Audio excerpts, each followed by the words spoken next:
আসসালামু আলাইকুম, সবাইকে স্বাগতম জানাচ্ছি best one travel and tourism থেকে। আজকে আলহামদুলিল্লাহ জাপানের সাকসেস নিয়ে আসলাম। আলহামদুলিল্লাহ মানে আরব আমিরাত থেকে জাপানের অনেক ভিসা দিচ্ছে। আলহামদুলিল্লাহ আমরা অনেকগুলো অ্যাপয়েন্টমেন্ট ডেট নিয়ে রাখছি। অসিত একটু দেখাও এদিকে। এই দেখেন, এটা হলো জাপানের। এখানে যে ফাইলগুলো আছে সবগুলো হলো জাপানের।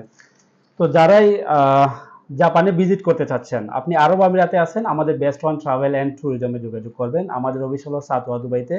আমরা ইনশাল্লাহ দক্ষতার সাথে জাপানের প্রতিটা ফাইল প্রসেস করে থাকি। আর আলহামদুলিল্লাহ আমাদের জাপানের সাকসেস রেশিও অনেক বেশি, আর বর্তমান সময়ে জাপানের অনেক ভিসা দিচ্ছে। তো যারাই জাপানে যেতে আগ্রহী, আর দেরি না করে আমাদের হোয়াটসঅ্যাপে যোগাযোগ করবেন। আমাদের হোয়াটসঅ্যাপ নাম্বার হলো 05259397769।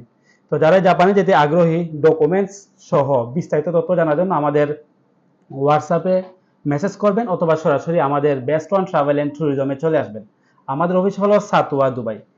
তাহলে আর দেরি কেন, বর্তমানে যেহেতু অনেক জাপানে ভিসা দিচ্ছে, আমি মনে করি জাপানের ভিসা এই মুহূর্তে অ্যাপ্লাই করাটা আপনাদের জন্য সব থেকে বেশি ভালো হবে। আর জাপানের ভিসা যদি আপনার থাকে এবং আপনি যদি জাপান থেকে ঘুরে আসেন, সেক্ষেত্রে আপনার ইউএসএ বলেন, কানাডা বলেন, অথবা সেনজেনের যে কোনো দেশ বলেন, ভিসা পাওয়ার চান্সটা প্রায় 80-90% বেড়ে যাবে। কারণ ম্যাক্সিমাম মানুষেরই দেখবেন যারা জাপানের ভিসা আছে এবং জাপান থেকে ঘুরে আসছে, তাদের কিন্তু সেনজেন বা আমেরিকাতে যদি অ্যাপ্লাই করে, সেক্ষেত্রে রিজেক্ট নাই বললেই চলে, খুব অল্প পরিমাণ। ঠিক আছে? তো যারাই আরব আমিরাতে আছেন, আমি বলবো যে আপনারা অবশ্যই জাপানের প্রসেস করেন, জাপানের ভিসা করেন, জাপান থেকে ঘুরে আসেন। আর আপনাদের ভিসা করার জন্য best one travel and tourism সবসময় আপনাদের পাশে আছে। ধন্যবাদ সবার সাপোর্ট এবং ভালোবাসার জন্য। ভালো থাকবেন। আসসালামু আলাইকুম।